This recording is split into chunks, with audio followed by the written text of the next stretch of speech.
again here in YouTube. So I think when people look at these goal settings, the odd part about it is how can it simultaneously be overvalued and undervalued? This is one of the things that I think is hard for people to really truly grasp. I see this all the time.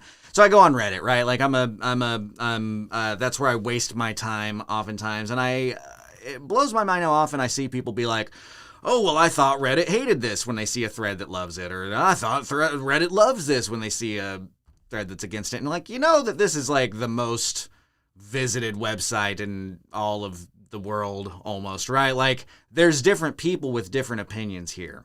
So yes, it can be very easy as you're watching media and you are consuming information that's coming in you or coming at you in multiple ways. It can be very easy to just assume that everybody thinks one way or the other. And the issue with that is that you're not properly accounting for biases, if that is a right pluralization of the word bias, which it is now because I like making up words. We're not accounting for that, hey, maybe the type of person who's going to post this post is more likely to have this type of opinion. There's something called a presupposition. Presuppositions are the things that you might not even realize that you are bringing into a conversation, but you are, okay? An example being if you had it is only a chat box, there is no indication of anything on demographic or anything like that, and you put two people to talk about how hard is it to get into college, right? You have that conversation. That conversation is going to go very interestingly because each are going to have their presuppositions. Now, if one is a minority female who lives in a rural area and is underneath the poverty line, and one is a Caucasian male that lives in, whatever fancy place you want to call it, right? The highest income earning area of a city, they're going to have two very different views of how difficult it is to get into college. But if you don't get those presuppositions out early on in the conversation, that conversation is going to go south very quickly.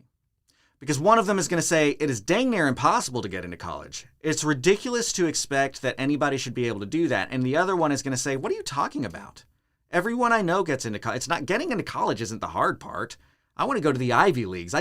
I'm too good for the state colleges. But if they didn't understand where they were coming from, it's going to be a very difficult time having that conversation. So when you are looking at your goal setting and you're looking at your life and you're looking at this next year, don't just take the chat box as the full story. Look at the environment in which the person you are learning from might have come from and might have gained that experience before you decide how you're going to interpret that information and put it into your own life.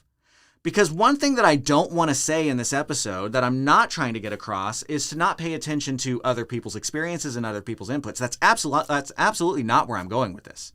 Because you absolutely should be looking at every piece of information that's around you so that you can gather up those bits that work for you. But let me walk you through the 3 steps of how to analyze a success path to be able to apply it and deploy it into your world successfully. The first step is the step that everybody does pretty well at, which is analyze and observe the information. So everybody does a pretty good job, typically, of seeing, hey, this educator says it this way, or these Facebook posts or these Instagram posts or these LinkedIn posts all talk about the same kind of thing. So that is now becoming the information that is being fed to me. Now, what happens often is you see that, and internally, what happens is you either become part of that tribe or you distance from that tribe without really taking step 2, right? That's step 3. Step 3 is deciding what information can I take from this to apply and deploy into my own business plannings, right? That's step 3. So what will happen is you just kind of have this generalized, man, that guy feels like a guru, I don't want to learn anything from him. Or you have this generalized, hey, I really get along with, this really resonates with me. I want to follow this guy. I want to listen to what he's saying, and I want to try and put those things into play, okay? If I boil them down into two different, just a binary decision, those are the two binary options you have from paying attention to information and goal setting and what you can expect of yourself this year. But the thing that people miss is step two. Step two is analyzing the environment of the person that you're learning from and analyzing the environment of the time in which they got the successes that they are telling you about. That might be right now, that might be 1990. But here's something that I'd like to know if you guys have ever fallen into this trap. I'd love to see some comments here to let me know if you ever have fallen into this trap, right?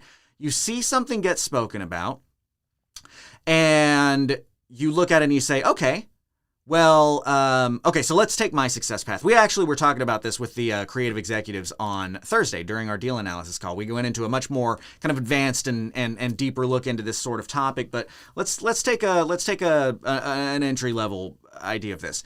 Many of you who are watching this video will know my path to success. You will know that Grant, when he got started, didn't have any money, quit his job, had $6,000 check, right? Didn't come from money, didn't have anybody in his family that did real estate. And in order to buy 60 houses in his first year of business, maybe a year and a half, let's call it a year and a half, but I think it was a year. Grant worked 7 days a week, including Christmas, and put in an average of 15 hours a day to do so. Okay. That was my success path. Now, I am standing here today telling you that, and that is a true story. That is actually how I got started in real estate. So the wrong way to do this, right? If you are looking for those next deals, if you're looking to try and do that kind of volume, if you're trying to say, hey, I want to do a deal a month, I want to do 6 deals a month, I want to do 10 deals a month, whatever that is, and you say, well, Grant got to a point where he was able to do 3, 4, 5, 6, 7, 8 deals a month, and what he did was he worked 18 months of 7-day-a-week work days, averaging 15 hours a day, so that's what I'm going to have to do to get my success.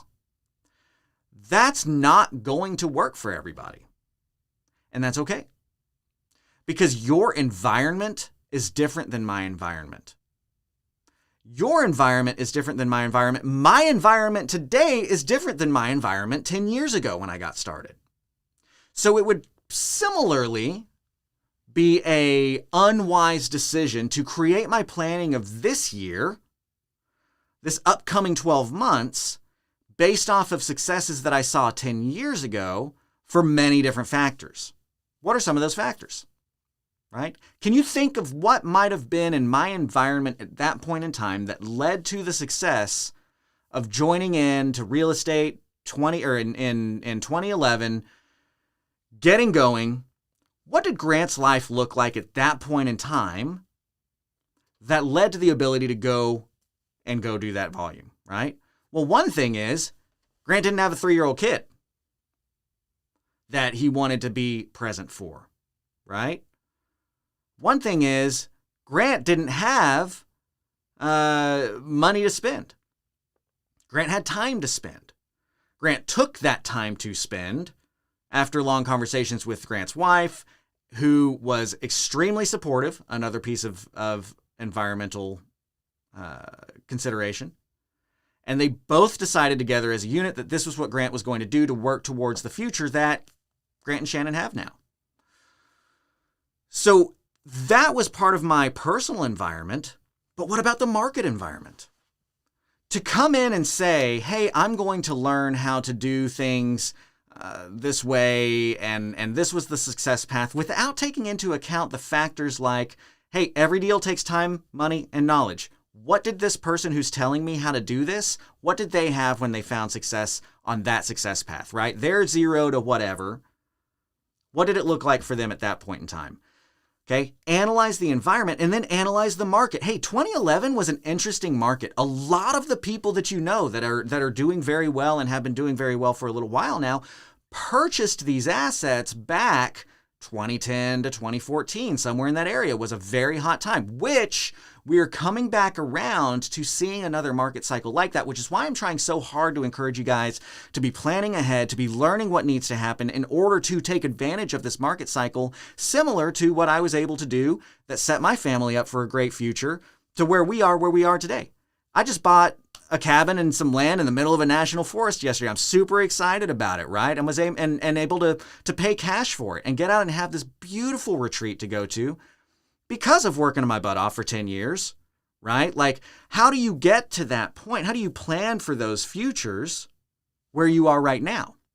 So that's where you kind of look at the environment saying, hey, I'm about to come up on another cycle similar to what Grant had when he got started, which leads to, after a while, building this legacy of wealth that you're going to be able to pass on. My kids are going to go to a good school, but I got started at that point in time. Here's something that I have seen happen a lot over this last few years, okay? Now, I want to be very clear. One of the things that I'm super hyper aware of that I want to be very clear on is I don't ever want to talk about a topic that I don't know, that I haven't made money on personally, okay? So I try to be very clear about when I'm editorializing, having an editorial opinion versus having a factual base of knowledge on something. And this is going to be an editorial to a certain degree. But in large part, it's something where I've got a lot of experience in meeting a lot of people, knowing a lot of people in the industry, and seeing how things are going. So it's not just I'm going to decide on something. There's education behind this. More of a hypothesis kind of stance than anything. But here's a problem that I've seen happen this last several years. Is a lot of people who made a lot of money in multifamily buying in that 2010 to 2013, 2014 timeframe have gone out and started teaching people how to do it, and have conveniently left out the fact that back then a 10 cap was kind of your minimum to get in, right? If you're going to do a deal, you wanted to be in at a 10 cap or else it wasn't really worth your time. Now people are buying at 6 caps, 3 and 4 caps. It's ridiculous. Absolutely not a good decision in my mind. And part of the education that I have that leads me to say that is I'm in a mastermind with some really powerful folks, one of whom was a lender on multifamily out of California, good enough to know his business. He lent multiple billions of dollars in the multifamily industry. Good enough at it that he knew my neighborhood and our town. Like, he lived in the Bay Area. He knew different, I did this and this and this and this and this apartment complex over there and this.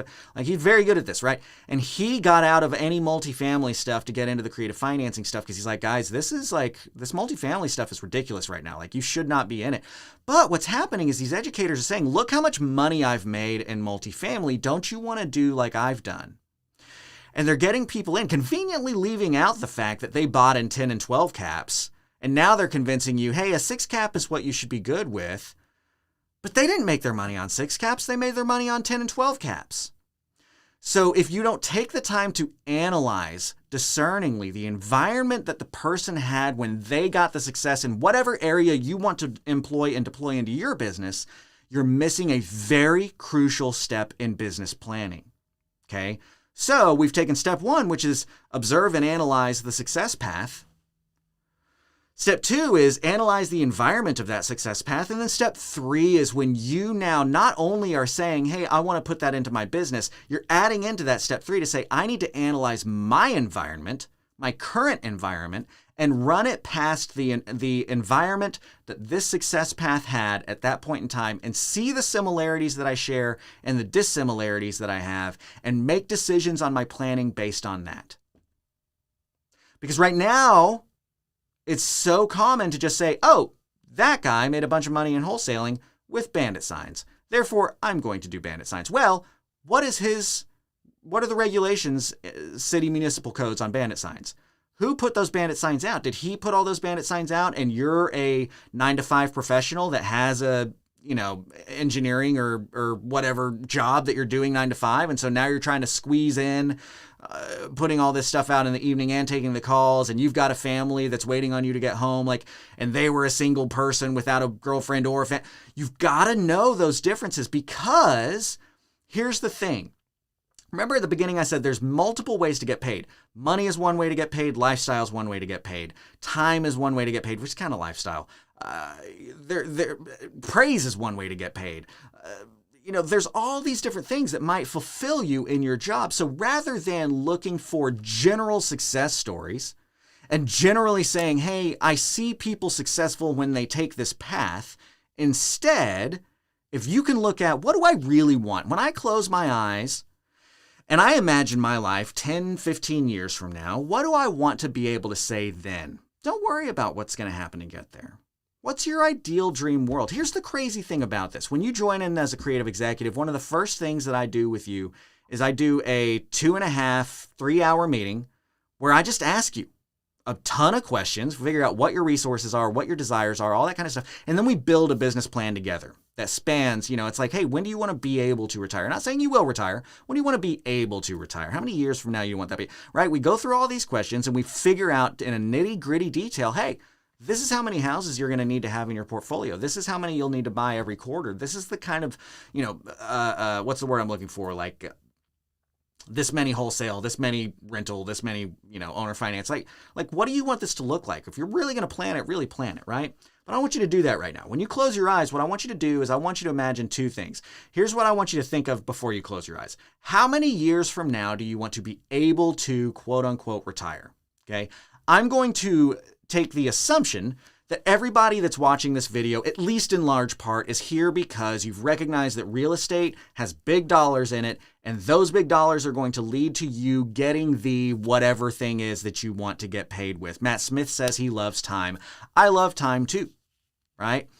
Most people love time. Most people say freedom, financial freedom. And I need you to, if that is your definition, I need you to define freedom, okay? My kickback, if I say, what do you want to be able to retire? A lot of people say, well, I want to have financial freedom. I want to have freedom. And I say, okay, so it's Saturday and you decide, you're like, I want to decide my schedule. So you decide to not work at 10 a.m. because you're going to take your kid to the zoo. You spend 3 hours there and you get home and you've got a pile of work that you got to finish up. You decided your future. You decided your schedule. You achieved that freedom. So are you done? Well, no, right? Dive into it. What does freedom really mean for you? When I say be able to retire, that's what I mean. Is I don't say, when do you want to retire?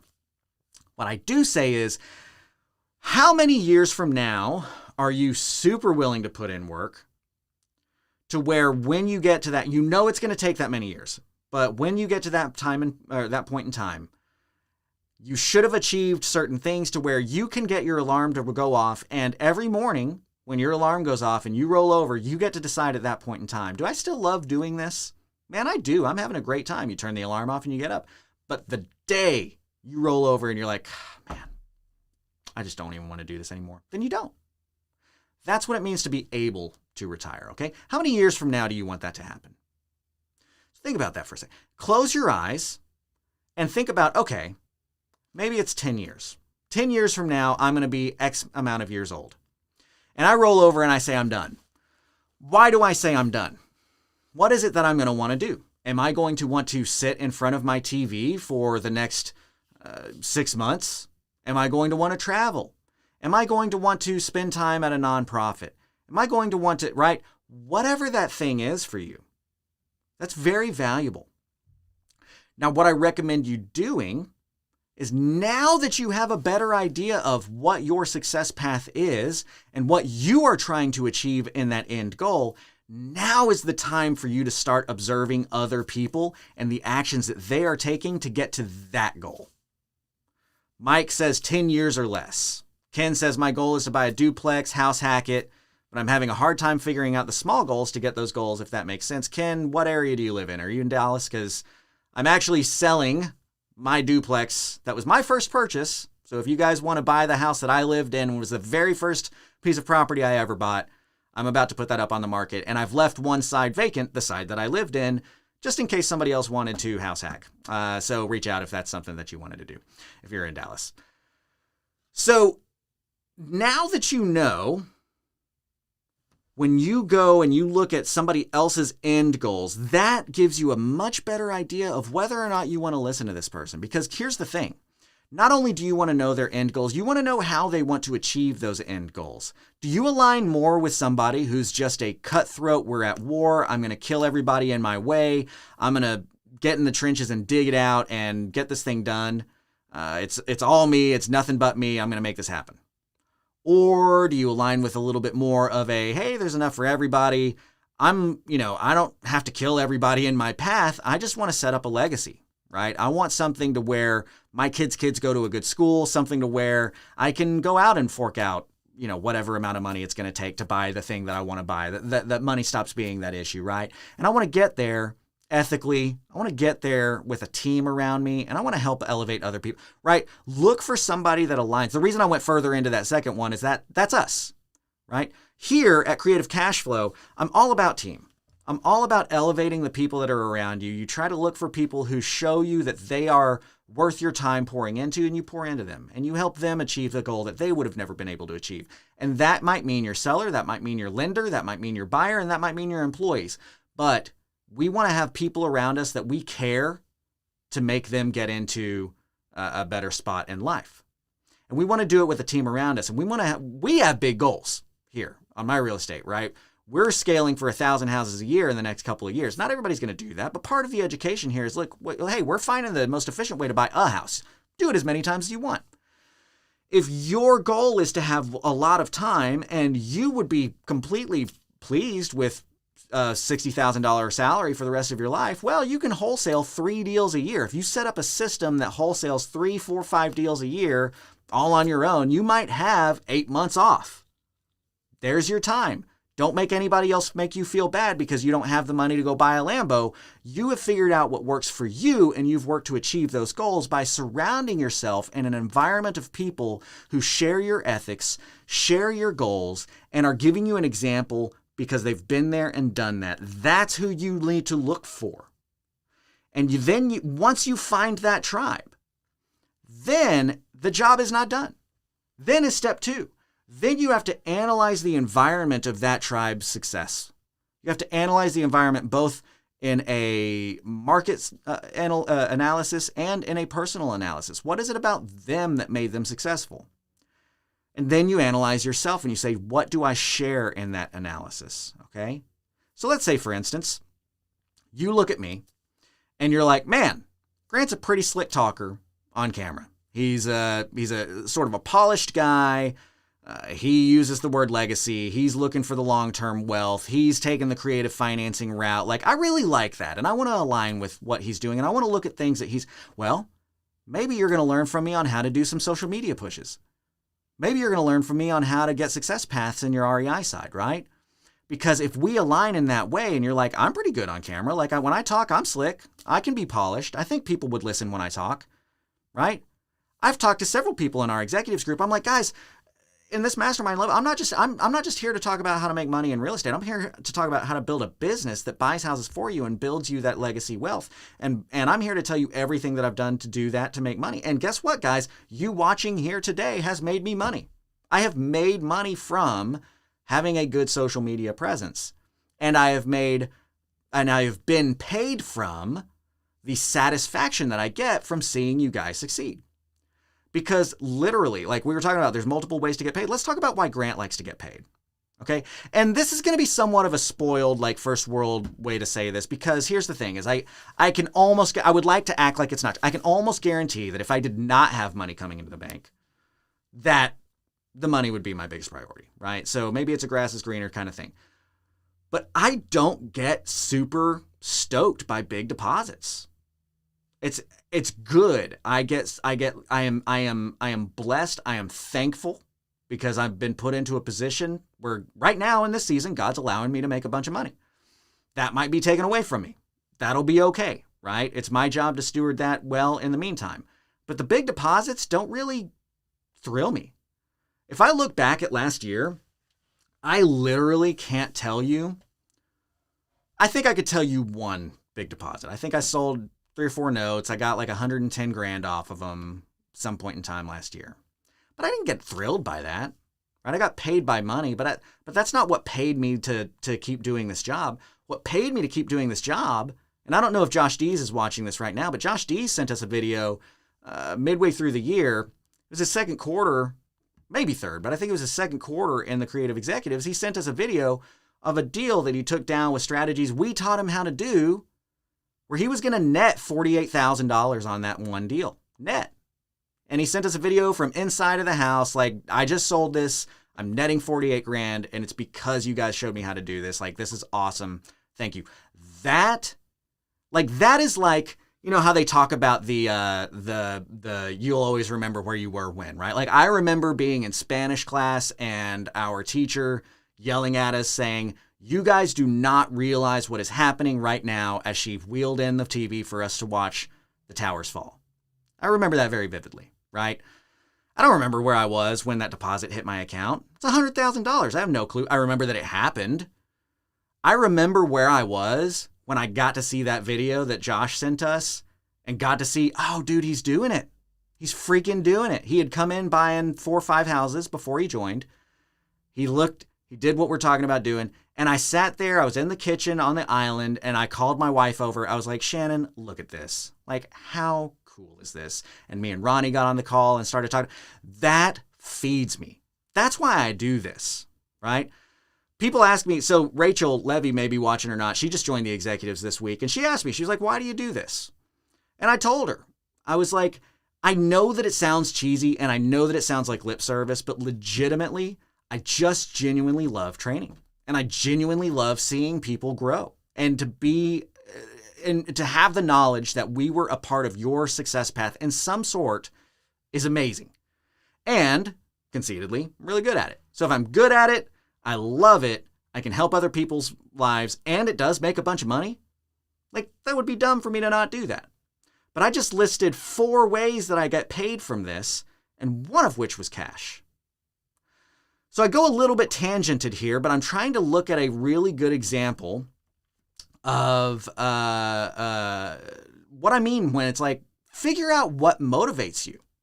I was so thrilled by that video from Josh. I was so thrilled by being in a mastermind, one of our masterminds. It was the Q3 or 4 mastermind.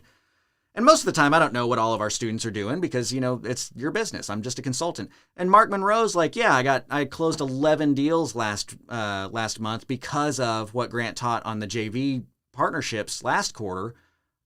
That, right, those 2 moments got me out of bed for like 3 months each. So figure out what gets you out of bed. What is it that motivates you to get going? And build your business around that, right? I got to build Creative Cash Flow around something that I love doing. And because of that, you guys, I think, see the passion that I hold for this, and it has built a tribe, and we all enjoy talking to each other, and it has become successful because I'm real with you, and I'm real with myself.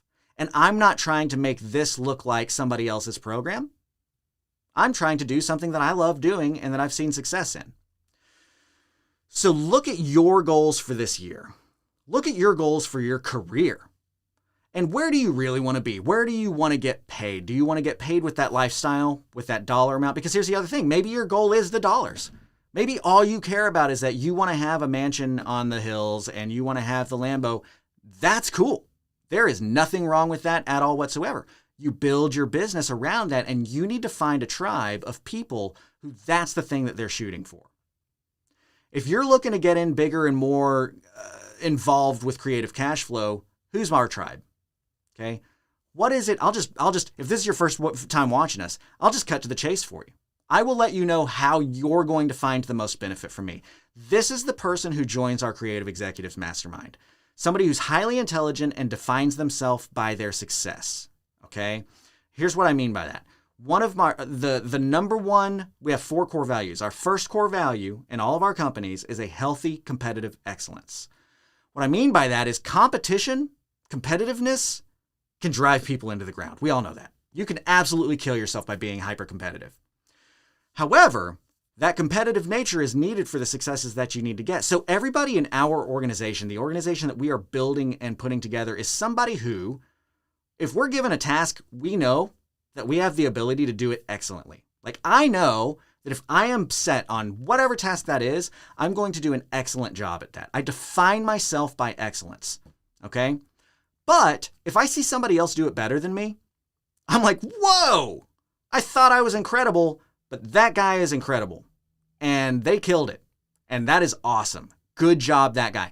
We will be genuinely happy for the successes of others that even outdo us. But if you're defined by excellence, you hold it in your heart and you're like, oh, but hey, I mean, if they're able to do that, I know that I'm excellent at what I do. So that means I can do it at least that well, if not better. What do I need to change to get there? My competitive nature is going to make me have that question, but I'm not going to lose sleep over it.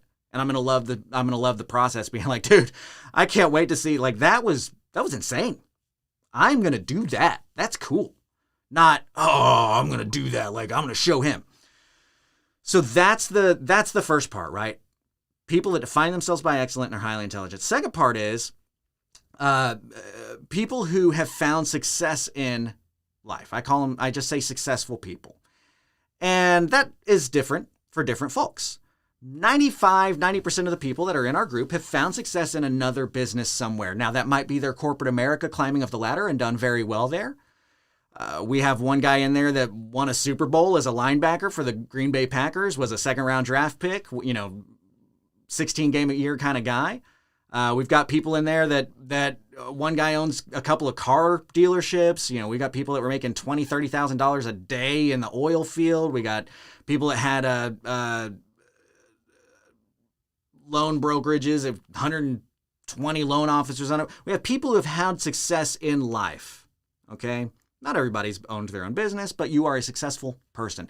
We have people in this group who I would call an early adopter. Are you the type of person that when you can see a problem 2 years down the road and be like, well, I can see where this is going downhill. I better start getting ready for that now.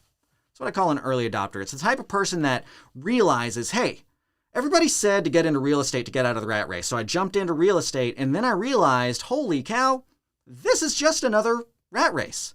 Everybody's out here trying to hustle, grind, rah, hustle, grind. Shout out to Ryan Harper for the hustle, grind, rah, spiel. Everybody's trying to do the same. It's just another rat race. It's the same thing as that. They're just stopping here. Our folks that join the creative executives, they're the people who kind of stand up and they're like, well, everybody's running through this maze to find the cheese, but there's this guy that keeps going to this drawer over there and putting cheese at the end of that maze. I'm going to figure out how to find that drawer, right? That's somebody who joins in here. The people that join our group are more likely to use the word legacy than they are hater. Somebody who's looking for, hey, I want to make sure that my family is set up and I want to take care of the people around me and I'm going to build a team to do that. And people who have defined that they want to get their legacy with a foundation of creative financing. Understanding you're probably going to flip, you're probably going to wholesale, you're probably going to rent, all that kind of stuff. That's who our people are. If you fit into that, pay attention to what we're talking about. Because that's how you get to, right now I just bought, these cabins out in the woods. We're looking at a Class A motorhome. Like, that's because I've busted my butt for the last 10 years and I have the ability to do that now. If you want to find a success path to get to that point and you align with those things, then yeah, pay attention to us. Pay attention to the other people that are in this creative executives group and try to go down that. But you have to analyze, even within that, step 2, the environment in which these people had those successes. And again, I can't sit here and say, just go out and work 15 hours a day and do that for 18 months and don't take a day off, because that's how you find success. That's how I found success. Well, guess what? 2011 was a much different time than it is right now. Things have changed. Regulations have changed. Strategies have changed. We're fully national now. I was in my backyard then. Things are different. So look for the similarities and pull those out, but you've got to find that after you figure out what you're about. What do you want to get? Is it money? Is it time? Is it vacations? Whatever that is, set your compass to that. There's an example. I'll finish up with this before getting into some of these comments. There's an example in the book Traction, which I highly recommend everybody pick up. And it talks about how most entrepreneurs build this beautiful ship. And they've got this wonderfully waxed deck and this, there's a millimeter clearance all the way down and all that kind of stuff on the door. Everything looks beautiful, and you're like, wow, this is a really impressive boat. Where's your compass? And they're like, I knew I was forgetting to install something. That's how you end up in North America calling people Indians. That's still successful. Absolutely not what the goal was. Finding India. Or landing on India or whatever. I'm not educated enough. So you have to know what your compass is.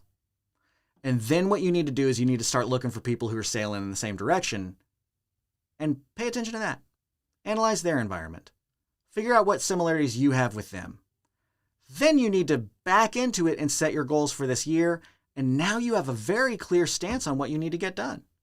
If you're trying to buy 1,000 houses a year in 2 years, yeah, you're going to work your butt off right now. If you're trying to get to a point where you buy 2, 3, 4, 5 houses a year, and that's good for you, sweet, you can get that payment right now. You can work 7 or 8 months, or, whatever, 4 or 5 months out of the year, and probably realistically be outdoing your goals.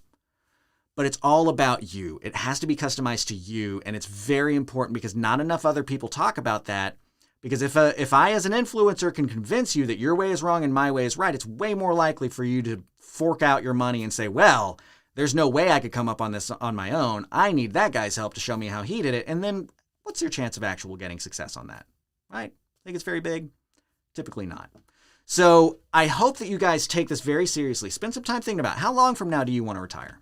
How many years from today do you realistically think, hey, if I work my butt off for this many years, I'll be able to retire then with the goals that I'm looking to do? Then you look at how much money do you want to be making when that happens? What does that take for you to be able to do that as a monthly income? Then you kind of back out into that and you say, well, how many deals do I need to buy at what sort of net revenues per deal to get that done? And then you look at, well, okay, so then if I need to do that in 10 years, that means that this quarter I would need to buy this many. Is that achievable? Yes, no? And build your plan around that, and build your plan around others who have been there and done what you've done, and done what you're looking to do. So let's look a little bit here. Leslie says, so thankful for our tribe. Leslie's one of our creative executives and one of my favorite people in the world. Her and her husband, Cole, are just awesome. And I've really enjoyed getting to know you guys, Leslie. So yeah, I'm thankful for you guys too. And Leslie has tried another one of the big groups and found, hey, guess what? We just don't really align with their values and desires. And once they found ours, I mean, I think, y'all contracted stinking 10 or 12 houses within the first quarter of being here, coming in and just being like, well, here goes. It's crazy. Ken says, it's going to sound childish, but I want to be able to go to every NFL Sunday night football game every single week. That's my goal. Dude, that's an awesome goal. That's very cool. Too bad you're in Houston and you have to watch your administrators absolutely ruin and waste careers of all of your best players. But that's a cool goal. I think that's a really cool goal. One of my big similar goals was I wanted to have a box at AT&T Stadium. I kind of had a couple of hey, I want a bunch of acreage or a box at, AT&T or something like that, but we just bought some land. I think that's the path we're going down now. Matt says, I don't have an alarm. Thank God. Yeah. You know what? And that paid me for a long time. For a long time, I didn't set my alarm, and I would get up when I got up and I'd roll into work about 10:30 and I still made a bunch of money, and that was fine. But I've got new goals now that are renewed, and we're trying to do some serious stuff in this next 6 years. And so I wake up early, and I'm clocked in at 9 o'clock every morning for our morning huddle. And we have an employee or a team meeting. We go through everything and we work. And I work till 5 to 8 at night every day. Well, Monday to Friday. I take my weekends off. And I say 5 to 8. I try to clock out at 5 more often than not. But again, hey, that's my environment now. I've worked for 10 years to get to a point where I can clock out at 5 and not work weekends, right? That was not where I was when I started. So don't look even now and be like, well, this is, what Grant's doing right now. So that's where we go. Santiago, to have enough cash flow to buy vacation rentals in Broken Bow. Yeah, I'm actually just north of Broken Bow, up near Heavener. I'm in the Ouachita National Forest is where we just bought our cabins. Super excited about that.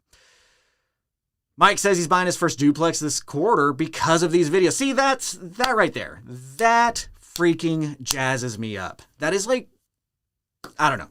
It just gets me going. That pays me. That's why I still log in every Wednesday and do these things. I stinking love that. That's awesome. Bradley says, this Grant is who I was telling you about, not the BS guru, the other Grant, but the man, the myth, the legend, Kemp. Signed up with his YouTube videos and posts, gain knowledge. That's awesome. I love seeing that. And good point. Please click subscribe if you like what you're hearing here. Click subscribe and the little bell and pay attention. We've got a good plan for 2021 on the education that we're going to be putting out here. This is going to be a really, really good year for us. So, good, Ken. I know I can be your friend now because he says he's a Cowboys fan. So thankfully he has taste in his sports teams, which is really hard for me to say after this last year. Oh well. So anyway, Damien says, would you be open to me showing you a way to make more money selling your duplex? However could that be? Hopefully somebody can help me out with that. And Damien also says, since joining Creative Executives, I've used all the skills in my other businesses as well, EOS and sales and that kind of stuff. I think that's so awesome. And Ken, I'll look forward to having you in here. So guys, I hope that this has been impactful for you to kind of take a look at how do you analyze success paths? How do you tell who you should be following and who you should not be following? How do you tell if your environment matches with theirs? That's the person you want to look at, because guess what? There is too much information out there. I am one of the trillion people trying to tell you how to get success, and I will only tell you how I've gotten success. I take that very seriously. If I have not made a ton of money intentionally doing a certain strategy, I'm not going to teach it to you. I'm just going to say I don't know and maybe direct you in an area that you might be able to find that out.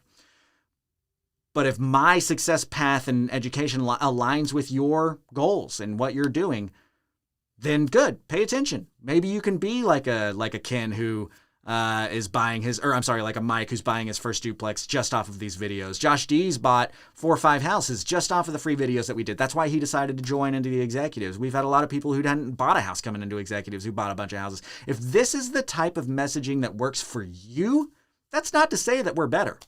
That's to say that we are a better fit for you, and other people are a better fit for other people. Somebody who says hater a lot isn't going to really work well in our group. That's okay. There's a lot of people who are going to want to help that person out, and they will be able to find success over that. So customize your success path to you, and you will have a better experience overall. Again, my name is Grant Kemp from CreativeCashFlow.com. Thank you guys for being here. We will be live every Wednesday, 11 a.m. Central. Look forward to seeing you here each time for Grant Teach Me Something. If you are interested in joining into the mastermind level or getting in, we've got our next mastermind coming up in February, first week. Now's a great time to be doing it. We're also starting a new curriculum in the mastermind level. That's going to be a weekly curriculum every week. We've got a 28 curriculum going right now. That also starts in February. So now is a great time for you to get started in that. If you want to invest in yourself to get to that next level, go to CreativeCashFlow.com, click on the memberships page, click on the apply now. I will actually be the one who's in that interview, because this is not a butts and seats organization. We want to make sure that we're actually going to be able to help you out there. We'll have an interview. We'll see if you're a good fit. You'll see if we're a good fit. And if so, we'll move forward. Maybe you can be one of the Cole and Leslie's or the Joshes or the, all the other guys that I mention all the time is doing well in the mastermind. I'd love to have you there. So thank you guys for being here. Until next week, get out there and